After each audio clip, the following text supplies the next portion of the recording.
Bienvenidos a la serie Hacer familia, el matrimonio. Hoy vamos a ver el capítulo Las mentiras sobre el matrimonio. Y dentro de este capítulo tocaremos, entre otros, los siguientes puntos. Primero, el matrimonio tiene muchos beneficios. Estos datos que vamos a dar provienen de encuestas realizadas tanto en el Reino Unido como en los Estados Unidos. Los cónyuges viven más y mejor. Menos enfermedades, depresiones y suicidios. Mayor realización personal. Menos vicios y más satisfacción de relación de pareja.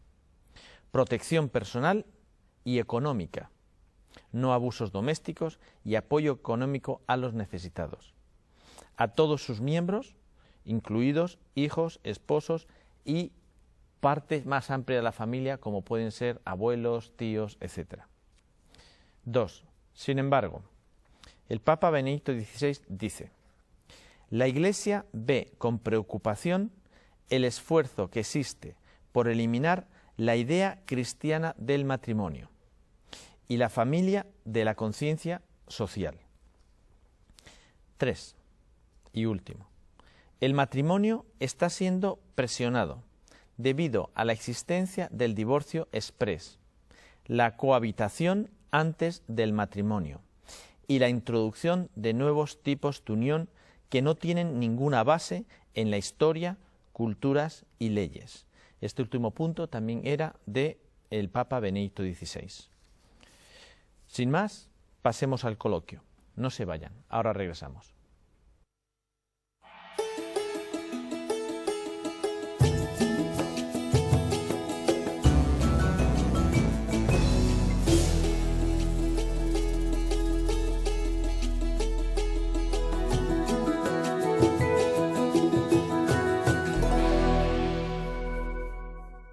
Bienvenidos nuevamente. Vamos a pasar a presentarles a nuestros invitados para comentar el tema de hoy, que es las mentiras sobre el matrimonio. Primeramente, Carmen Corominas, madre de 3 hijos, licenciada en Magisterio por la Universidad de Badajoz, directora del Instituto Europeo de Estudios de la Educación, profesora y asesora, y además autora de un libro que se llama Embarazo y primer año de la vida. Bienvenida. Gracias. Juan José González, casado y padre de 2 hijos, licenciado en Derecho y máster en Comercio Internacional, colaborador con el Instituto Europeo de Estudios de la Educación en Madrid, España. Bienvenido. Muchas gracias, José María. La primera pregunta va para ti, José T. ¿Consideras el matrimonio como una amenaza para la sociedad actual? En absoluto. Más bien la que está amenazando al matrimonio, por decirlo de alguna manera, y aunque parezca una composición fácil, es la sociedad al matrimonio. Hemos venido hablando a lo largo de esta serie de programas de un montón de beneficios que el matrimonio aporta a la sociedad y en modo alguno es una amenaza. Lo único que pretendemos con la defensa del matrimonio es mantener esos valores, mantener esas ayudas que el matrimonio presta a la sociedad y tratar de hacer que nuestros gobernantes, que nuestros representantes públicos sigan apoyando esta forma de organización que tantos beneficios, como decía, ha dado a la sociedad, desde el punto de vista de la organización, de la transmisión, de los valores, el ser la primera escuela que tenemos cuando somos pequeños, donde aprendemos generosidad, obediencia, disciplina, respeto por los mayores, compartir, ser más generosos, donde transmitimos un montón de valores, como los valores democráticos y el respeto por las instituciones.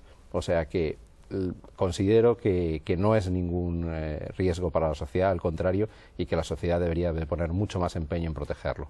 Este es un tema que debemos de tener los católicos y los cristianos en general muy clarito, porque si tú ves las noticias que salen en televisión o en radio o en los periódicos o escuchas a la gente en general, parece ser que es como una especie de institución a extinguir, que es la que no permite a la sociedad progresar, cuando, como tú dices, es todo lo contrario. Carmen, ¿Es cierto que los hijos crean conflictos en el matrimonio? Pues sí y no. Sí, cuando el matrimonio no tiene claro que por encima de los hijos están ellos, el propio matrimonio. Sobre todo la mujer tiene que tener muy claro que antes que los hijos está su marido. Primero su marido, luego los hijos. Y para la mujer y para el marido igual. Primero es su mujer y luego los hijos. Y si tú esto lo tienes muy claro, evitas muchos conflictos, porque si, por ejemplo, hay peleas entre los niños y entonces el padre le regaña a los hijos y entonces la mujer piensa, está siendo injusto, y entonces se mete en medio y le regaña al marido, el marido le sienta mal. Entonces, esos son conflictos que que se podrían evitar si tú tienes muy claro, no, lo primero es mi marido, que no me gusta lo que está diciendo, pues cojo y me voy para no escucharlo. Pero si es mi marido el que lo está diciendo, le respeto hasta el final. Y luego ya aparte, cuando estemos solos, a lo mejor le digo, oye, ¿no te ha pasado un poco? Entonces, cuando tú eso tienes muy claro, se evitan muchísimos conflictos y bueno, al revés, ¿no? Los hijos unen, porque luego disfrutas muchísimo de las cosas buenas, del cariño, de anécdotas que pasas con ellos, de ratos que pasas con ellos, de las alegrías que te dan, incluso en disgustos o enfermedades. Si el matrimonio está unido, les une todavía más, o sea, son ellos, ¿no? Y no olvidemos que es Dios el que les ha unido a ellos y que bueno, que hay que rezar porque precisamente para que les ayude a seguir teniendo claro que por encima de los hijos están ellos, que a las madres les cuesta más. De hecho, bien planteado, los hijos son fruto del amor en el matrimonio y es un complemento y una especie de unión más en el matrimonio. Exactamente, es que si tú lo tienes muy claro, el estar los dos mirando a tus hijos y luego a tus nietos y decir, son el fruto de nuestro amor, o sea, qué bonito, pero hemos tenido siempre claro que nosotros somos lo primero. También es como la disposición que tú tienes al entrar en el matrimonio. Si tú entras con el yo fuerte, con el egoísmo, con la realización personal, es que no es que los hijos sean un estorbo, es que tu esposa es un estorbo. Y acabará siendo un estorbo una vez que no sea útil para ti. Si tú vas con una visión sobrenatural, presente en Dios, el matrimonio como vocación, tu mujer es el camino para ir al cielo y tus hijos es el complemento y la ayuda a esa familia que es donde tú realmente te tienes que realizar y te tienes que santificar. Pero, disculpa que te interrumpa, adelante. Bueno, me gustaría contar una anécdota que contó una profesora en una universidad. Entonces cogió y les dijo a los alumnos, a un chico, Pablo, le dijo, Pablo, los puso todo en círculo y le dijo, Pablo, siéntate en medio en una silla. Entonces Pablo cogió y se sentó en una silla. Ella sabía que estaba por ahí su novia y le dijo, Ana, coge otra silla y ponte también en medio al lado de Pablo. Suponeros que os habéis casado. Ahora suponeros que viene un hijo. Cogió a otro alumno y lo puso entre medio de los dos.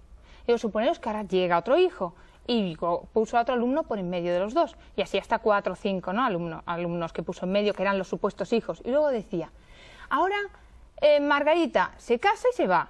Entonces queda una silla vacía. Ahora Pablito se casa y se va. Y se queda otra silla vacía, así sucesivamente, hasta que se fueron todos los hijos de casa.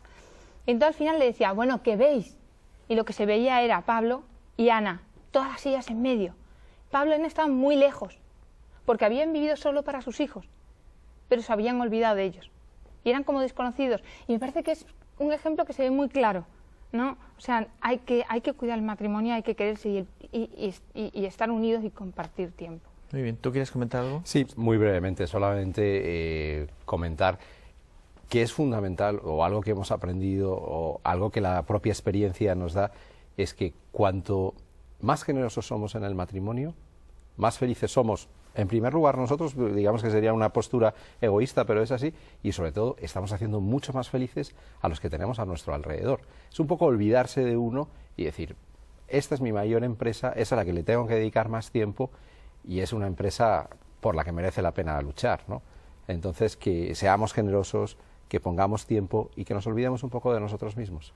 Muy bien. Josete, ¿qué actuaciones podrían hacernos mejorar la situación del matrimonio en la época en que vivimos? ¿Y qué podemos hacer en el matrimonio para mejorar el mismo?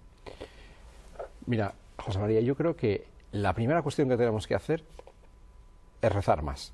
Rezar más por nuestras esposas, por los maridos de las esposas, por nuestros hijos, y porque tengamos la suficiente luz para sacarlo adelante, pues con el compromiso que hemos adquirido ante Dios y ante los hombres cuando hemos ido libremente al matrimonio, ¿no? Eso yo creo que es la primera cuestión. La segunda cuestión es la formación. Necesitamos estar preparados para defender el matrimonio en los tiempos que estamos viviendo, saber dar argumentos a la gente que está a nuestro alrededor de por qué estamos luchando por esta institución, por qué queremos sacarla adelante, por qué no nos queremos dejar pisotear por los gobiernos, por las autoridades, por las leyes injustas que se están por el ambiente también. Por el ambiente. Hay que cuidar, en esa formación, hay que cuidar el noviazgo, los que pretenden ser marido y mujer y se están conociendo, pues se lo tienen que tomar en serio, ¿no? En ese punto hay una mentira muy grande en la que dice, bueno, antes de casarte, ¿por qué no pruebas? Si pruebas, vas a ver si va a funcionar o no. Cuando eso, la realidad demuestra todo lo contrario. Cuando tú te dedicas a probar, las posibilidades de éxito en un matrimonio a largo son muchísimo menores.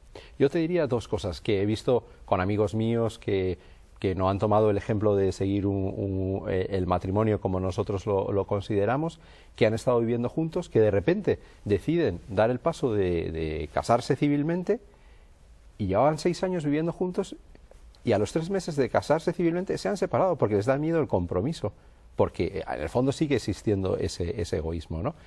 En esa formación que te decía y dentro del noviazgo, creo que es muy importante que las personas que nos escuchen y estén en esa situación hagan un serio compromiso de no engañarse y decir, esa es la persona con la que yo quiero compartir el resto de mi vida, esa persona que quiero que sea el padre o la madre de mis hijos.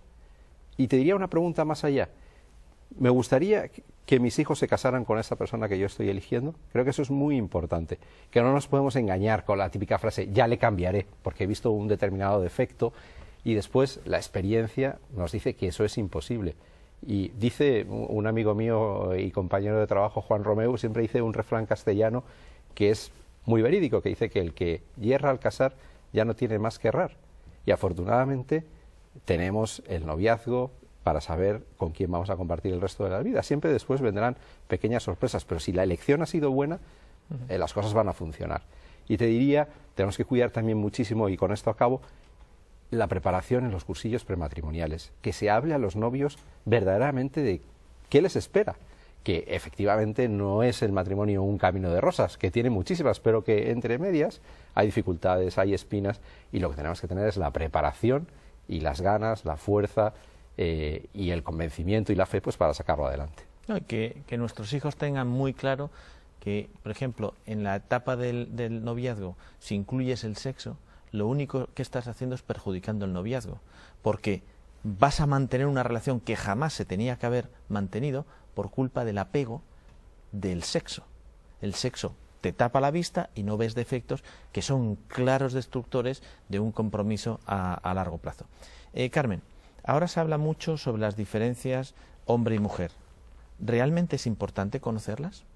No importante, es importantísimo. Además me hace mucha gracia porque está como muy de moda, se oye, la gente lo escucha en televisión, hasta en la radio lo he escuchado, las diferencias, la gente lo escucha, le hace gracia, lo lee en los libros, pero ya está. No, o sea, conoce